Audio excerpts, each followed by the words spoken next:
Good morning, welcome to Arsenal Domination, where I just want to give a shortened preview because I think some of you prefer these short versions to the longer ones. But if you are interested in the longer version of Arsenal v Madrid preview, that came out yesterday and can be found in the description below, linked in this video. This is the big game for Arsenal, Champions League. It's all there really is left of the season, and Arsenal will come into it with, I think, a couple of decisions to make, but I think it really rests on right midfield, where I expect Bukayo Saka to start, given the fact he was given a preordained 45 minutes against Everton with that half-time substitution. And then it's a question of who plays at centre-back. I think Timber needs to play at right-back because Ben White isn't quite fully fit yet and hasn't played a lot of football.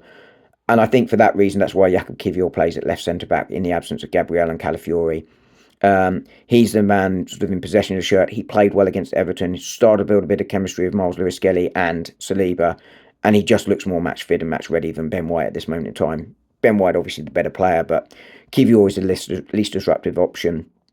I think that does leave the left side of the defence slightly more vulnerable for Arsenal, and when you've got the likes of Rodrigo and Mbappe, I think they're going to heavily target Jakub Kiwior and Miles Lewis-Skelly. That inexperience there is going to be an area they're going to target, but Real Madrid have the quality to hurt Arsenal wherever they want. Any team, that's not just Arsenal. They can hurt any team wherever they want with their ability to play football. You know, the likes of Bellingham, you know, Camavinga, Valverde, you know, and the front three of Mbappe, Vinicius Jr. and Rodrigo, just full of quality, best side in the world, and that's what will make it so difficult for Arsenal. The advantage, of course, might be that Arsenal will have a little bit more space to sort of attack. We sort of heard Carlo Ancelotti talking about a low block. I don't see Real Madrid doing that in any way, shape or form.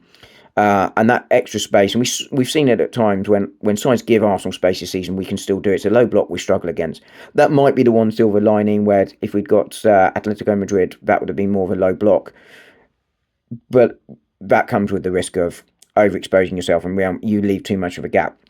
Real Madrid will expose it. So I think it's going to be a really, really interesting game. I think Arsenal will line up Raya, Timber, Saliba, Kiwior, Miles Lewis-Skelly, Partey and Rice as the two, Odegaard just ahead of them, sort of as a third midfielder, with Saka on the right, Martinelli on the left, and Moreno up front. I think that's how Arsenal will go. And I think this will be a 1-1 draw. But as always, let me know what you would do in terms of starting lineup and score predictions in the comments. And I will be back later today with a match reaction, which might be out today, it might be out tomorrow morning. We'll see. As always, guys, have a good day, and I will speak to you soon. Bye.